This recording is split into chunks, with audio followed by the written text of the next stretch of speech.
Hello everyone, and welcome to another Transformers review. Now, although on first appearances this is a G1 Prime, and well, to all intents and purposes it is a G1 Prime, this review is of the 2002 reissue Optimus Prime. Now, I never got a G1 Prime when I was a kid, so when this guy came out in 2002, I had to have him.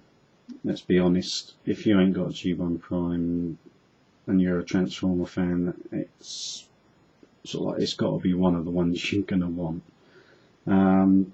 Absolutely classic figure.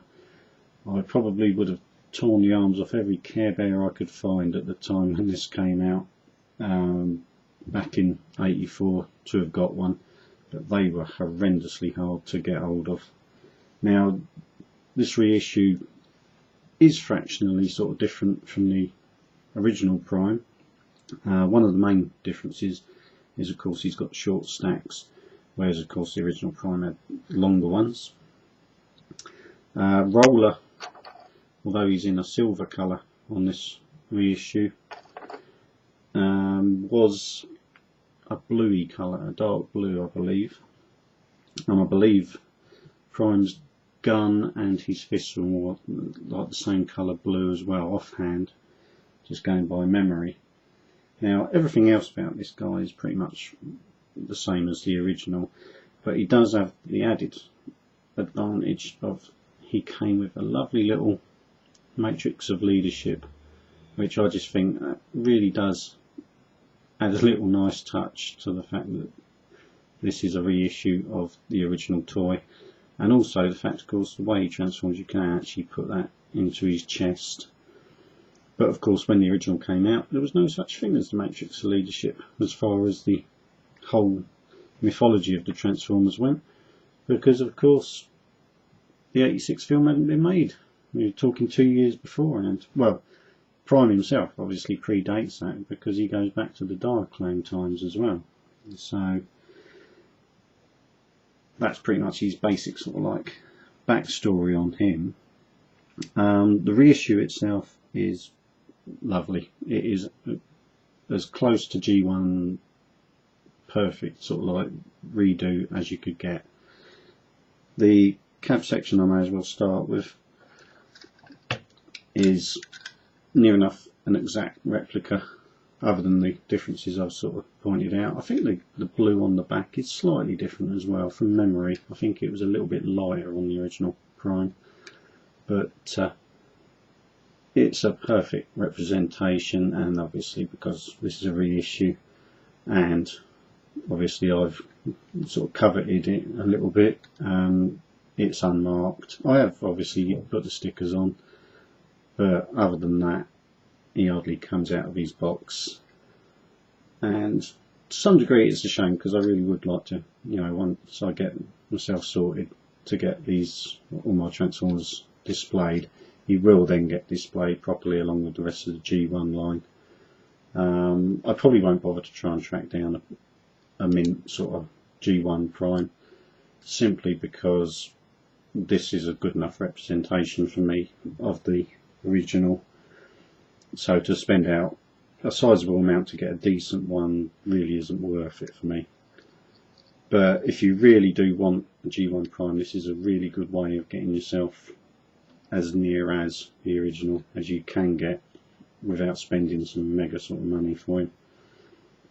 Anyway, getting for more of a review on him, to transform the cab section obviously is exactly the same as the G1 Prime. So you swing the legs down, and as they swing down they separate by way of the hinged part underneath.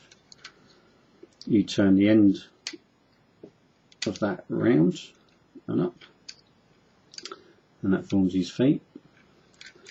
And then to transform the top part of his body, you swing out the sides of the cab and then just bring the back round like so to form his arms. And then it's basically just flipping over the top of the cab to find his head inside. Now, obviously you get separate fists and they just peg in to where the lights are. And that's him transformed.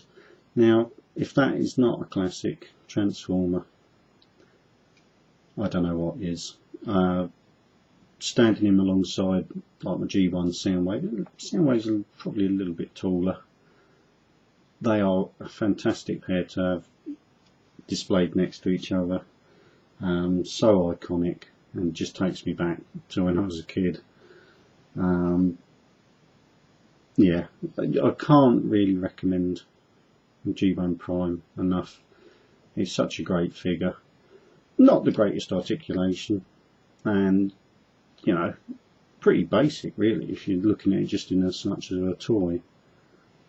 But you really cannot get sort of like a more iconic Transformer toy than this one. Obviously his gun, which again is slightly different, I think the end is the smaller version they've done the reissue of, but there was a bigger, chunkier version than this, and again, like I say, this was more of a bluey colour from memory on the original, and that of course just pegs in.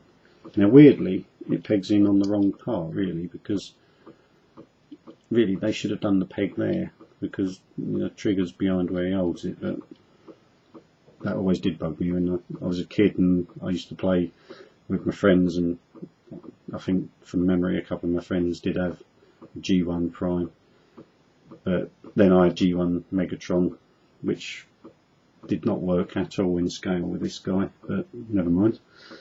That's Hasbro for you, buying up a toy line and not really thinking about what they made the enemies. They really should have made Soundwave the Megatron figure, but never mind. We're going into a whole different kettle of fish now.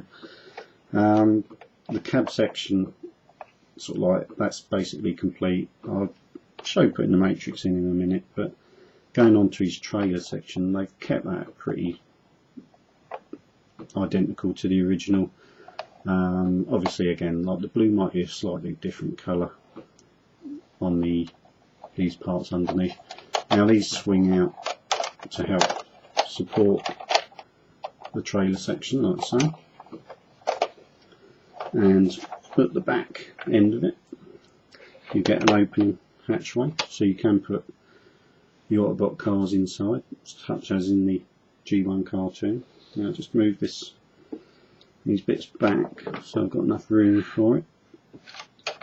Now this does split in two halves with some great sticker detailing, and inside you get, there's a little sort of pump, a fuel pump, which pegs in on the hole either side of this section here, and then inside, as with the G1 Prime, you get the sort of, I don't know quite what you class it as. Some people think of it as a probe, other as a repair sort of mechanoid.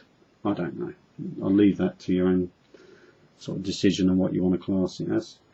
Now that does have a lift up sort of radar dish and a repair claw arm from the bottom of it, which is great.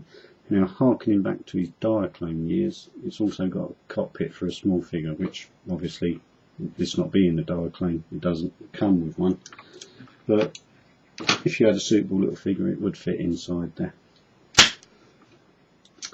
But you also get some longer missiles. Now these are longer than the original G1 ones, which I believe would probably be more about that length from memory, and they fit into here. Now I think on the G1 these would have actually fired undersprung loaded weapons. Now although they've got the clips for actually firing, these don't actually do anything as far as I'm aware, or do they? Oh no, they do. I must have got that in a little bit out of line. That's it. Yep, they do fire. I'll take that back. On some of the reissues they don't, which is probably what I'm thinking of on some of the jets. Now the longer missiles do look a little bit cumbersome. The shorter original G1s probably look better. Let's just put it that way. Now there was also another gimmick, that this part here I believe was a launching system. That's right, like that. but for whatever reason that is not sprung loaded, and that obviously would fire off the roller figure which fitted inside as well.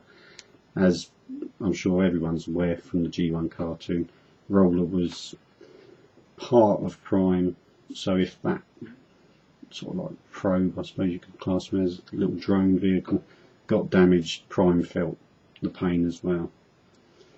But yeah, what a great toy he was for his time. Little seat compartments again for the Diaclone figures, for like a control room sort of thing. But I really do love the G1 Optimus figure.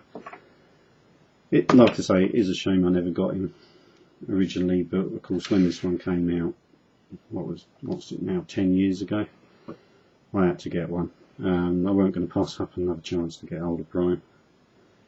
Anyway, getting to his matrix of leadership, you can lift up his head and flip the front of the cab forward. Now obviously this originally was to put the little Diaclone figures in, but of course this doubles up quite nicely as a little matrix chamber to pop the matrix in and close it up. It's a little bit fiddly, but it does go in, and you can just about sort of see it inside there, so it kind of works.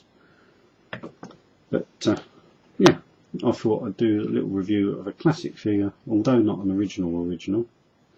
It is as near as you can sort of pick up these days as an original G1 Prime.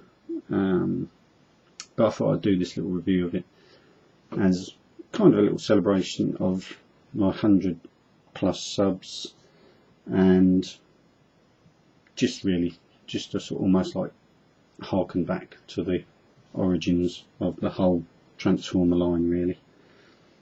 So I hope you've enjoyed this review. I know it's not an exact G1 in respects of it being over 20 years old, but I suppose he's over 10 years old, and say warrants his own little sort of review. So I hope you've enjoyed that look at the reissue celebration model of Optimus Prime, and I shall see you again for another Transformers review. Thanks for everybody who's subscribed over the past year or so, and I look forward to doing more reviews for you in the future, all different sort of generations of Transformers. And thanks for watching. Please feel free to sub if this is the first review of mine you've seen. Please feel free to subscribe, to comment, and please feel free to rate. And I shall see you again for another review. Thanks for watching.